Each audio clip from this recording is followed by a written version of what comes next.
September 15th, 1940. Oberleutnant Hans Meyer, 23, feels the Spitfire's bullets rip through the engine cowling of his Messerschmitt Bf 109 before he hears them. The aircraft shudders violently.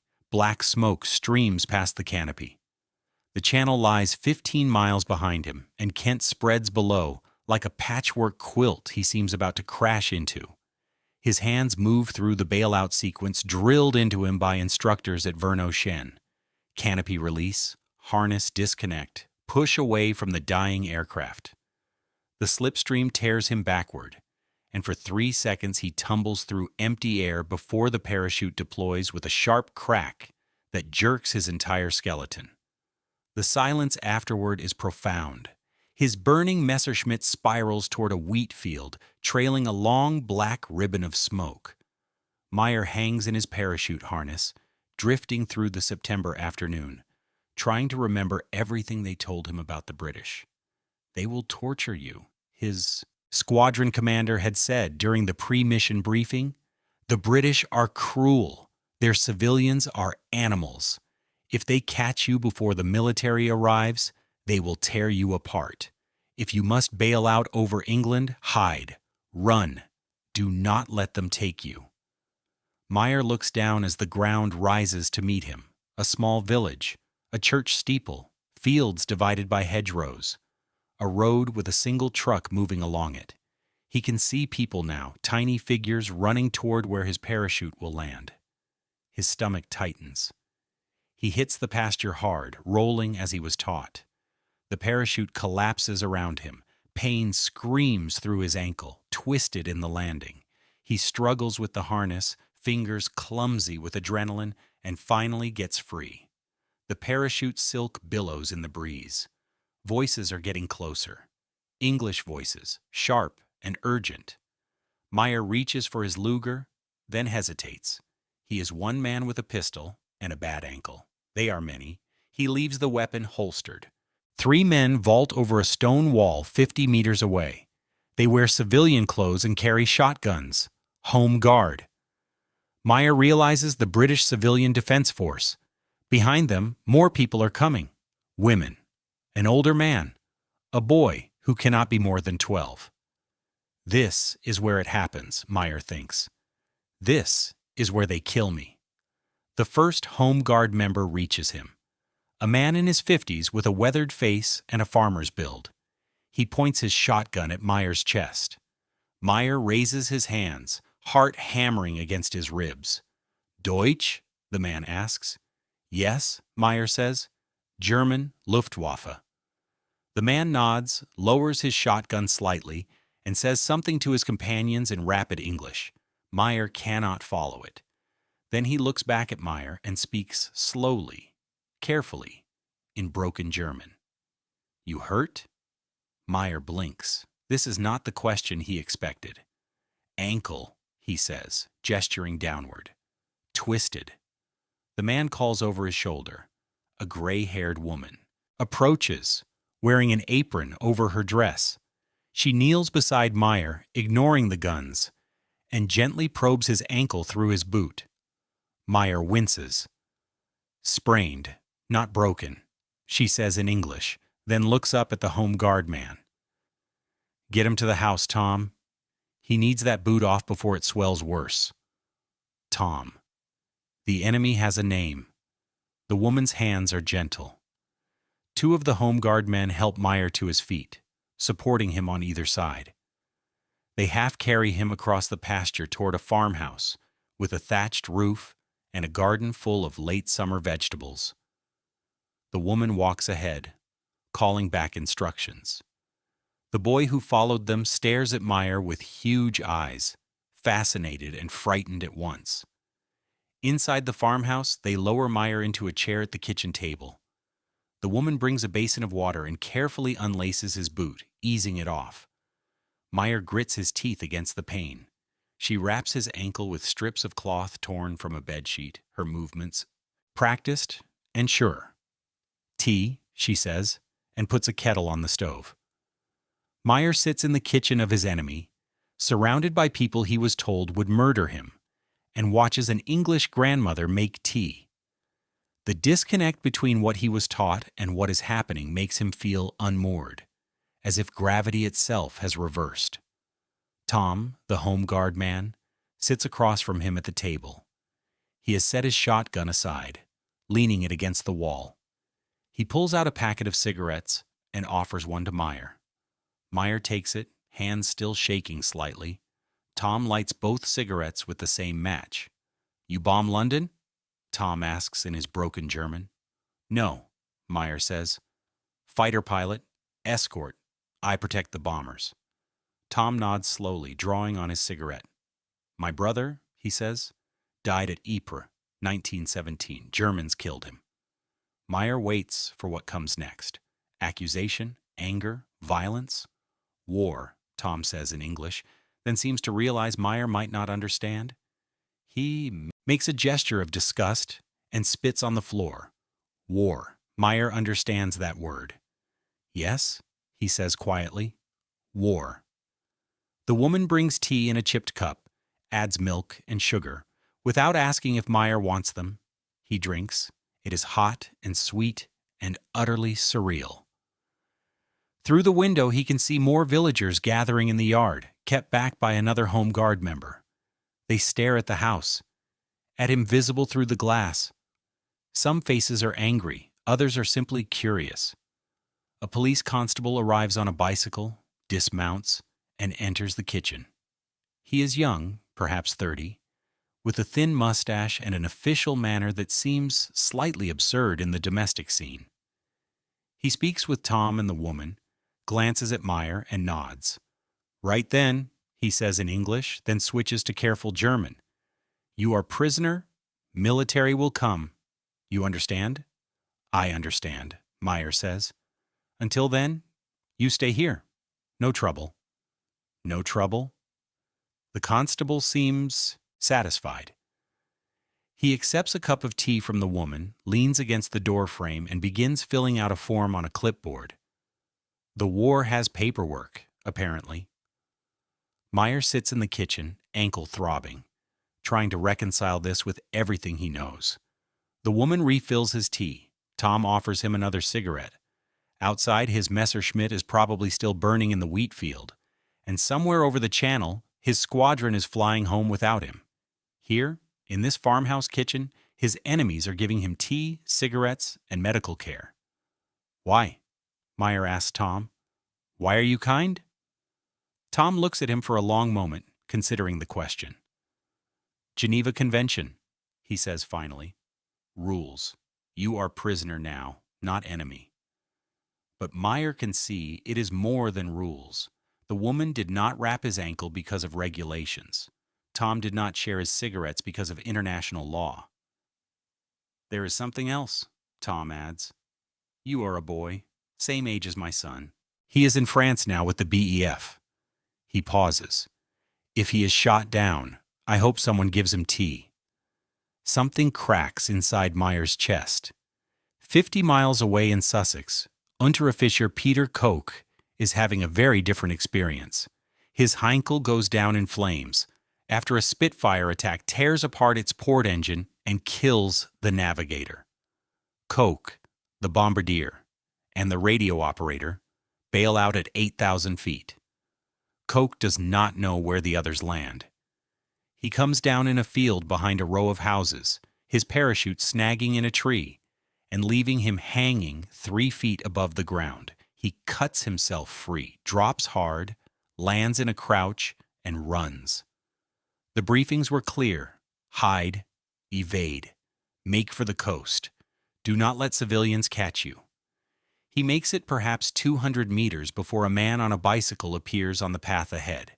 The man is middle-aged, wearing a postman's uniform. He stops his bicycle and looks at Koch. Koch looks back. The Luger is already in his hand, though he does not remember drawing it. The postman slowly raises his hands. "Easy, lad," he says in English. "Easy now." Koch keeps the pistol trained on him. His heart hammers. His training tells him to run, to hide. But the postman blocks the path. Houses stand on either side, and voices are calling in the distance.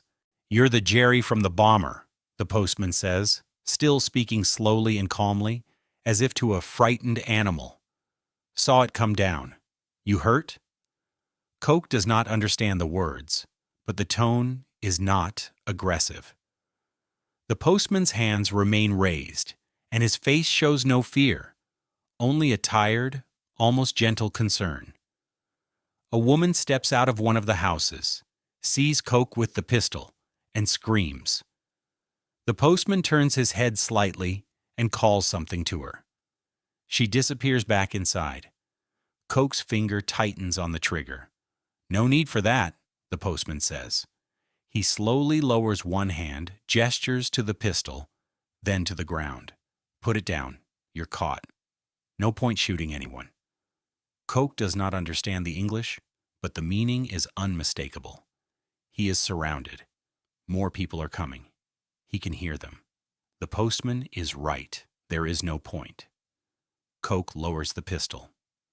The postman nods, steps forward carefully, and holds out his hand. Coke gives him the Luger. The postman engages the safety with practiced ease and slips the weapon into his pocket. Then he does something Coke does not expect. He places a hand gently on Coke's shoulder and says something in a reassuring tone. He turns and calls toward the houses. Moments later, 3 men appear, 2 carrying cricket bats, 1 holding a pitchfork. The postman speaks to them, gestures toward Coke, seeming to explain the situation. One of the men with a cricket bat steps forward, looks Coke up and down, and says, "Christ, he's just a kid." Coke understands kid. He is 21, but he knows he looks younger. The man lowers the bat, shakes his head, and says something else to the postman. The postman nods. They walk Coke to one of the houses, not roughly, but firmly, hands on his arms. Inside, a woman is making tea. Of course she is making tea. The British, it seems, make tea for every occasion, including the capture of enemy airmen. They sit Coke at a table. The woman brings him a cup. One of the men examines a cut on Coke's forehead, likely from a tree branch during his landing. He cleans it with a damp cloth, applies iodine that stings sharply, and covers it with a plaster. Coke sits and drinks the tea, trying to understand what is happening. These people should hate him. He has just bombed their country. His aircraft may have been targeting their cities, their homes, their families. Instead, they are giving him tea, bandaging his cut, and treating him like a lost child in need of help. The postman sits across from him, smoking a pipe. He speaks no German, and Coke speaks no English, but they sit together in a silence that is not entirely unfriendly. After perhaps 20 minutes, a military truck arrives. Soldiers enter, proper soldiers with rifles and uniforms. They take Coke into custody efficiently, without brutality. One of them speaks German. "You are a prisoner of war," the soldier says. "You will be taken to a holding facility and then to a permanent camp. You will be treated according to the Geneva Convention. Do you understand?" "I understand," Coke says as they lead him out to the truck. The postman steps forward and says something to the German-speaking soldier. The soldier translates. He says he hopes you get home to your family after the war. Coke looks at the postman, the middle-aged British man who disarmed him, gave him tea, and is now wishing him well. He does not know what to say. He nods. The postman nods back. In the truck driving toward the holding facility, Coke sits among 3 other captured German airmen and tries to process what has happened. None of it matches the briefings. None of it matches what they were told about the British. By October 1940, hundreds of German airmen are in British captivity. They are held in camps across the country, and they talk. They compare experiences. A pattern begins to emerge. Lieutenant Friedrich Weber, shot down over Kent on September 27th, lands in a village garden. The elderly woman who owns the house comes out holding a rolling pin, clearly ready to defend her property. When she sees that Weber is injured, bleeding from a shrapnel wound in his arm, she lowers the rolling pin and brings him inside. She bandages his arm with strips torn from a tablecloth, gives him water, and sits with him until the authorities arrive. She does not speak German, he does not speak English. They sit together in silence, an old British woman and a young German pilot waiting side by side. Feldwebel Klaus Richter, a bombardier on a Dornier 217, bails out over Essex and is captured by a group of farm workers. At first they are rough with him, angry, and shouting in English he cannot understand. Then one of the men notices Richter is wearing a wedding ring. The man shows Richter his own wedding ring and pulls out a photograph of his wife. Richter responds by producing a photograph of his wife, Anna, and their infant daughter. The farm workers' anger drains away. They give Richter water and sit him down to wait for the police. One of them offers him a sandwich. Oberfeldwebel Martin Schneider, a radio operator, lands near a pub in Surrey.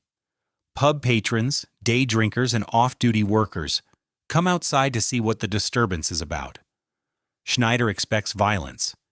Instead, the pub owner, a large man with a red face and a booming voice, looks at Schneider's torn uniform and bleeding nose and says something that makes the crowd laugh. He brings Schneider into the pub, seats him at the bar, and gives him a glass of water. The crowd gathers around, curious, examining Schneider as if he were something exotic. Someone offers him a cigarette. Someone else asks if he wants a beer. Schneider, dazed and confused, accepts the cigarette and declines the beer. When the police arrive, the pub owner seems almost disappointed to see Schneider taken away. Not every experience is gentle. Some German airmen are beaten by angry crowds before authorities arrive. Some are spat on, cursed, threatened. In London, where the Blitz is killing civilians night after night, the mood is uglier. But even there, even among people whose homes have been destroyed and whose families have been killed, unexpected moments of humanity still appear. A Luftwaffe pilot shot down over the outskirts of London in early October is captured by a group of men whose neighborhood was bombed 2 nights earlier. They are furious. They surround him, shouting, and one man punches him in the face. The pilot falls, expecting more violence, curling up to protect himself. An old woman pushes through the crowd. She is small, perhaps 70, wearing a coat over her nightgown. She steps between the pilot and the angry men and says something sharp in English. The men argue with her. She argues back, louder, fiercer. She is a grandmother defending a child. Except the child is an enemy pilot who may have killed her neighbors. The men back down. The old woman helps. The pilot to his feet examines his bleeding lip and holds his arm until the police arrive. When they take him away, she calls after them. Later, one of the policemen translates her words for the pilot. She said to make sure you receive medical attention for your lip. The pilot, whose name is Joseph, sits in his cell that night and tries to understand the old woman. She had every reason to hate him. Her city was burning. Her people were dying. He was part of the machine killing them. Yet she protected him from violence and worried about his injury. It does not make sense. None of it makes sense.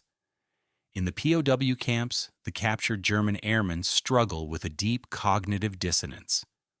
They were told the British were cruel, barbaric, inhuman. They were told British civilians would murder them if given the chance. Instead, they received tea and cigarettes and medical care. Instead, they met farmers and postmen and grandmothers who treated them like human beings. Some dismiss it as propaganda, a trick meant to make them compliant. But the experiences are too consistent, too widespread, too genuine. The woman who bandaged Meyer's ankle was not performing for cameras. The postman who disarmed Coke was not following a script. These were real people responding with real humanity to a surreal situation. Others begin to question what else they were told. If the British are not barbaric animals, what else is a lie? Hans Meyer, the Messerschmitt pilot, sits in his camp barracks in November and writes a letter to his mother. Every letter is censored, so he chooses his words with care. Still, he tries to convey something of what happened. "I am being treated well," he writes. "The British follow the rules of war. The people here are not what we were told. They are farmers and shopkeepers and families like us." He adds another line. "When I was captured, a woman bandaged my ankle. An old man gave me cigarettes. They were kind." He hesitates before writing the next sentence, knowing it may be removed. "Mother, I do not understand why we are fighting them." The censor will probably delete that last line. Meyer does not care. He needs to write it. He needs to give shape to the confusion that has been growing in him since that September afternoon in the Kent farmhouse. Peter Koch, the bombardier, reacts differently. His confusion hardens into anger, not toward the British, but toward his own commanders and the propaganda machine that shaped his beliefs. He was lied to. They told him the British were monsters, and they were not. They warned him British civilians would tear him apart, yet instead they gave him tea, bandaged his cuts, and wished him well. What else did they lie about? He asked the other prisoners in his barracks. What else is not true? It is a dangerous question. Some of the prisoners are true believers, loyal Nazis who dismiss British kindness as weakness or deception. They argue with Koch and tell him he is being naive. But others listen. Others are asking the same questions. The psychological impact of capture is complex. Removed from combat, from constant danger, adrenaline, and propaganda reinforcement, the German airmen suddenly have time. Time to think. Time to compare what they were told with what they experienced. Many begin to see cracks forming in the narrative they were fed. Some of it is simple relief. They are alive. They are safe. They are being fed, sheltered, and treated humanely. For them, the war is effectively over. The relief of survival outweighs ideology. But some of it runs deeper. It is the realization that the enemy is human. British civilians are not monsters. They are people with families and homes, capable of the same basic decency that exists everywhere. The war is no longer a simple story of good versus evil, but a complicated tragedy of nations, politics, and human failure. Not all of the captured airmen reach this realization. Some remain committed to the Nazi cause, convinced their treatment is an aberration or a trick. But many do begin to question, and once those questions start, they are difficult to stop. The British, too, have their own complicated reactions. The civilians who capture and help German airmen are not motivated by politics or strategy. They are guided by basic human decency, by the rules of civilized behavior that persist even during war, by the simple recognition that a young man with a twisted ankle or a bleeding cut needs help regardless of his uniform. But there is calculation as well. Britain is fighting for survival, and part of that struggle is moral. The British government wants to demonstrate that Britain is civilized, that it follows the rules, that it is better than Nazi Germany. Treating prisoners well is part of that message. The Geneva Convention provides the framework, but the practice goes beyond legal obligation. British authorities understand that how they treat German POWs will be reported back to Germany and will affect how British POWs are treated in return. There is a reciprocal logic to wartime decency. Yet the kindness shown by individual British civilians often exceeds any strategic calculation. The grandmother who bandaged Meyer's ankle was not thinking about international law or prisoner exchanges. She was thinking that a young man was hurt and needed help. The postman who disarmed Koch and gave him tea was not implementing government policy. He was responding to a basic human impulse to help someone in distress. This is what shocks the German pilots most. Not official treatment, which they can understand as adherence to rules, but the personal kindness of individual British people. The woman who made tea, the farmer who shared cigarettes, the old woman who protected a pilot from an angry crowd. These acts of individual humanity small and unremarkable on their own, collectively undermine years of propaganda. By the end of 1940, the Battle of Britain is effectively over. The Luftwaffe has failed to achieve air superiority. Plans for the invasion of Britain are postponed indefinitely. Hundreds of German airmen sit in British POW camps, wrestling with uncomfortable truths. They were told the British were the enemy, and they were. Britain and Germany were at war. British fighters shot them down. British bombs were falling on German cities. The hostility was real and deadly. But they were also told the British were inhuman. And that was not true. The British were human. They made tea. They bandaged wounds. They shared cigarettes. They showed kindness even to enemies. This does not make the war less tragic. If anything, it makes it more tragic because it reveals that both sides were human. The war was not a struggle between civilization and barbarism, but between two civilizations, both capable of cruelty and both capable of compassion. Hans Meyer sits in his camp barracks on a cold November evening and thinks about Tom, the home guard farmer who gave him cigarettes and tea. Tom's son is fighting in France. If Tom's son is captured, Meyer hopes someone gives him tea. He hopes someone treats him with the same unexpected kindness Tom showed to an enemy pilot in a Kent farmhouse. This is what war does. It creates impossible situations, moments where humanity persists despite everything. Moments where enemies recognize each other as human beings and respond with decency. That should not be possible, but somehow it is. Meyer does not know whether he will survive the war. He does not know if he will see Germany again, or see his mother again, or ever fly again. He is 23 years old and a prisoner, and his world has been turned upside down. But he knows one thing now that he did not know before he was shot down. He knows the British are not monsters. He knows propaganda is a lie. He knows that on both sides of this terrible war, there are ordinary people capable of extraordinary kindness. It is a small truth, perhaps insignificant in the context of global conflict. But for Meyer, sitting in his barracks, it is everything. It is the crack in the wall of certainty his training built. It is the beginning of questions that will follow him for the rest of his life. Outside, November rain falls on Britain, on the camps where German prisoners sleep, on the cities being bombed, on the fields where aircraft fell from the sky.